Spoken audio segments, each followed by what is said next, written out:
సమయాన్ని సద్వినియోగం చేసుకునే విషయంలో చాలా జాగ్రత్తగా ఉండాలి. సమయాన్ని విలువ గ్రహించాలి. సమయం యొక్క విలువని మనం తెలుసుకుని ప్రవర్తించినట్లయితే, సద్వినియోగం చేసుకున్నట్లయితే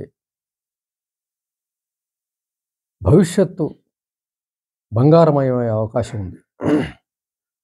ఎంచేతంటే స అన్నిటికన్నా విలువైనది సమయమే. ధనం పోయినా సంపాదించుకోవచ్చు. వస్తువు పోయినా సంపాదించుకోవచ్చు. మరోటి చేయొచ్చు. కానీ సమయానికి చేయలేని పని భవిష్యత్తులో ఆ సమయం మళ్ళీ రాని పరిస్థితి ఉండే అవకాశం ఎక్కువ ఉంది. దేనికైనా ఒక సమయం అనేది కొన్నిటి విషయంలో మనం చూడొచ్చు. వివాహం విషయంలో, పిల్లల విషయంలో, ఈ విషయంలో దానికి ఆయా సమయాల్లో జరిగితేనే జరిగినట్టుగా భావించాలి. అప్పుడు ఆ సమయాన్ని సద్వినియోగం చేసుకున్నట్టుగా భావించాలి. అది దాటిపోయి ఎప్పుడో తర్వాత అన్ని పనులు చూసుకున్న తర్వాత ఉద్యోగాలు, సంపాదనలు అన్నీ చూసుకు చేద్దామంటే కుదిరేవి కాదు. అంచేత సమయాన్ని ఇక్కడ సద్వినియోగపరుచుకోవడం అంటే ఆ సమయంలో ఏం చేయాలో ఆ పని చేయటమే. అదే సద్వినియోగం. వివాహానికో వయసు, పిల్లలకో వయసు, ఈ రకమైనటువంటిది మనం గమనించుకుంటూ ముందుకు వెళ్ళాలి జీవితంలో. తర్వాత అనేక విషయాల్లో కూడా ఈ సమయాన్ని మనం వృధా చేయటాన్ని అరికట్టగలిగితే, సమయాన్ని సద్వినియోగం చేసుకోగలిగిన ప్రణాళికలు మనం వేసుకోగలిగితే ఒకే జీవితంలో 10 జీవితాల ఫలితాల్ని మనం పొందొచ్చు. ఎందుకంటే చెప్తూ ఉంటారు, రాత్రి నిద్రలో పోతుంది, మిగిలిన పనులకి పోతుంది, అతి తక్కువ టైమే ఉపయోగించుకునేది అని చెప్పి. ఆ తక్కువ సమయాన్ని కూడా అందులో మళ్ళీ మనం వృధాపరచడం అనేది మన మనసుకి మనమే లేజినెస్ నేర్పడం లాంటిది అని అనుకోవాలి. నైపుణ్యం ఎలా వస్తుంది మరి? ఒక పనిని చక్కగా చేయగలిగితేనే నైపుణ్యం వస్తుంది. ఆ పనిని ఏదో విధంగా నెరవేరుద్దామంటే నైపుణ్యం రాదు. కొంచెం నైపుణ్యం కోసం తప్పనిసరిగా ప్రయత్నించి తీరాల్సిందే. ఇంకా సమయానికి ఆయా సమయాలకి ఆయా పనులు చేయాల్సి ఉన్నప్పుడు తప్పనిసరిగా నెరవేర్చవలసిందే. ముందే చెప్పుకున్నాం, సమయం చాలా విలువైనది. దేన్నైనా వెనక్కి తీసుకోగలం. ఆయా సమయాల్లో ఆ బాధ్యతలు, ఆ యొక్క పనులు చేయని పక్షంలో భవిష్యత్తులో ఎప్పటికీ చేసే అవకాశం ఉండకుండా పోయే అవకాశం కూడా ఉంటుంది. అంచేత సమయాన్ని ఎలా సద్వినియోగపరుచుకోవాలి, ఎలా సమయాన్ని మనకి ఉపయోగపడేలా చేసుకోవాలి అన్నది ముందుగా ప్రణాళిక వేసుకోవాల్సిన అవసరం ఉంటుంది. ఆ రోజు లేచి చేయడానికి ఏం లేదు కాబట్టి అలా కాలక్షేపం చేద్దాం అనుకోవడం తప్పు. అసలే తక్కువ. ఒక జీవితంలో సమయం తక్కువ అని చెప్తూ ఉంటారు. నిద్రకి, మిగిలిన అన్నిటికీ పోగా. అంటే జీవించే సమయం అంటే మన కోసం మనం జీవించే సమయం, లేదంటే అభివృద్ధికి ఉపయోగపడే సమయం, ఇవన్నీ కూడా మనకి తక్కువగా ఉందని చెప్తారు. కాబట్టి ఆ సమయాన్ని మనం ఎలా దుర్వినియోగం అవుతుందంటే ఊరికనే కాలక్షేపం చేయటం, కాలయాపన చేయటం, ఊరినే కాలాన్ని గడపడం, అటు ఇటు తిరగడం, ఈ టీవీ చూస్తూ లేకపోతే మరోటో చేస్తూ ఎందుకు పనికిరాని కాలక్షేపం చేస్తే అది సమయాన్ని దుర్వినియోగం చేయడం అవుతుంది. లేదు ఊరికనే అలా కుర్చీలో కూర్చొని కాలక్షేపం చేసినా అది కూడా మంచిది కాదు, అది కూడా దుర్వినియోగమే. మరి ఏం చేస్తే సమయాన్ని మనం సద్వినియోగపరుచుకోగలుగుతాం? ఆ విధమైన ప్రణాళికలు మనం ఎలా వేసుకోవాలి అనే విషయానికి వచ్చినట్లయితే, ముందు ముఖ్యంగా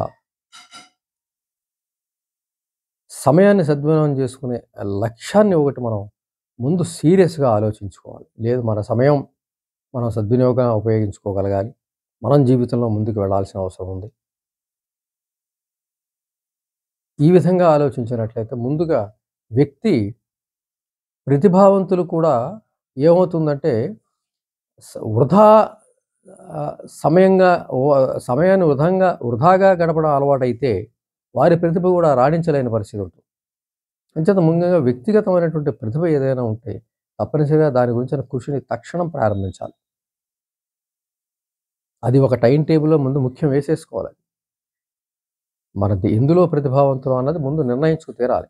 చాలా అన్ని మానసిక సమస్యల విషయంలో, మానసిక సమర్థ విషయంలో ఎక్కువ సార్లు మనం చెప్పుకుంటాం. ప్రతి దాంట్లో దాదాపు వస్తుంటుంది వ్యక్తిగత ప్రతిభ. ఎందుకంటే నాకే ప్రతిభ లేదు అనేది ఒప్పుకోరానిది. నిజంగా ప్రతి వ్యక్తికి ఏదో ఒక ప్రతిభ ఉంటుంది. అంచేత ఆ ప్రతిభని గుర్తించి అది కొంత తెలుస్తూ ఉంటుంది. కానీ సమయాన్ని వృధాగా గడపడంలో అది దాని రాడింపు తగ్గిపోతుంది. దాన్ని సానపెడితేనే కదా వజ్రమైనా మెరిసేది. అలాగే మనలో ఉన్న కొద్ది ప్రతిభను సానపెడితే మెరుస్తుంది. అంచేత అందులో ఉన్న ప్రతిభ ఏమిటి? ఆ ప్రతిభని పట్టుకొని దానికి ఒక ప్రణాళిక వేసుకొని దానికోసం ఏం చేయాలి? ఎవరిని కలవాలి? ప్రతిరోజు సాధన ఎప్పుడు చేయాలి? ఆ సాధన క్రమంలో నిపుణుల్ని ఎవరా నిపుణులు? వాళ్ళని ఎప్పుడు కలవాలి? వారి నుంచి మనం తెలుసుకున్నవన్నీ ఏ విధంగా మనం మన జీవితంలో అనుసరించాలి? అనుసరించి మన ప్రతిభని మరింత ముందుకు తీసుకెళ్ళాలి? ఈ రకమైనటువంటి ఒక ప్రణాళిక మనం సిద్ధం చేసుకోవాలి మన ప్రతిభకి సంబంధించి. తర్వాత కొత్త విషయాలు తెలుసుకోవాలి. మన చుట్టూ ఉండే ప్రపంచం చుట్టూ ఏం జరుగుతుందో తెలుసుకోవాలంటే దానికి ప్రాథమికంగా మనకి దినపత్రిక రోజు చదవాలి. దానిలో ఉన్నవి వీలైతే నోట్ చేసుకోవాలి. ఫలానా రోజు ఏం జరిగిందంటే వెనక్కి తిప్పి చూసుకుంటే మనకు తెలిసేలాగా డేట్ వేసుకుని మన ప్రతిభకి కలిసి వచ్చేవి లేదంటే ఇది మనకి జీవితానికి ఉపయోగపడుతుందన్న విషయాన్ని మనం ఆ నోట్స్‌లో రాసుకుంటే అది మనకి అవేర్‌నెస్‌గా ఉపయోగపడుతూ ఉంటుంది. అప్పుడప్పుడు దాన్ని రెఫర్ చేస్తున్నట్లయితే రిఫ్రెష్ అవుతూ ఉంటుంది బ్రెయిన్. మళ్ళీ వాటితో కొత్తగా చూడడం వల్ల అది బాగా బ్రెయిన్‌కి గుర్తుండే అవకాశం ఉంటుంది. ఆ రకమైనటువంటి ప్రయత్నం జరగాలి. తర్వాత మానవ సంబంధాల విషయంలో అంతకుముందు ఉన్నదానికన్నా మరింత శ్రద్ధ పెట్టాలి. లేదంటే శ్రద్ధని మొదలుపెట్టాలి. మన వ్యక్తుల్ని చూడండి, అవసరమైన వాళ్ళతో ఒక రకంగా, అవసరం లేని వాళ్ళతో ఈ విధంగా మనం క్లాసిఫై చేసుకుంటూ ఉంటాం. ఆ విధంగా కాకుండా మన జీవితంలో పరిచయమైన వాళ్ళందరినీ కూడా ముఖ్యంగానే భావించి వారితో మన రిలేషన్‌షిప్‌ని డెవలప్ చేయాలి. వారితో మన ప్రయాణాన్ని ముఖ్యంగా భావించాలి. గొప్పవాళ్ళకి ఒక రకమైన, సామాన్యులకు ఒక రకమైనటువంటి ఇంపార్టెన్స్ ఇవ్వడం అనేది మానసిక రీత్యా అది తప్పు. మానసిక నైపుణ్య రీత్యా అది తప్పు. అది అతి సామాన్యులు, దిగువ వర్గం వాళ్ళు ఆ విధంగా మనిషిని గొప్పవాడైతే ఓలాగా, మా పేదవాడైతే ఇలా ఇస్తూ ఉంటారు. అది నిజానికి మన మనసుని మనం ద్రోహం చేసినట్టే. మనసుని మనం తప్పుదారిలో మలిచినట్టే. మానవ సంబంధాలు సరైన రీతిలో ఏర్పడవు. వీడు గొప్పవాడు గ్రహిస్తాడు, నాతో అవసరం ఉండి వీడు ఫ్రెండ్‌షిప్ చేస్తున్నాడు, వాడు గ్రహిస్తాడు. వీడు ఆ గొప్పతనం లేని వాడితో నువ్వు మాట్లాడినా వీడేదో బలవంతంగా మాట్లాడుతున్నాడు. చివరికి ఇద్దరు దూరం అవుతారు. చివరికి ఒంటరిగా ఇలాంటి టెక్నాలజీస్ అన్ని వేళలా ఉపయోగపడవు.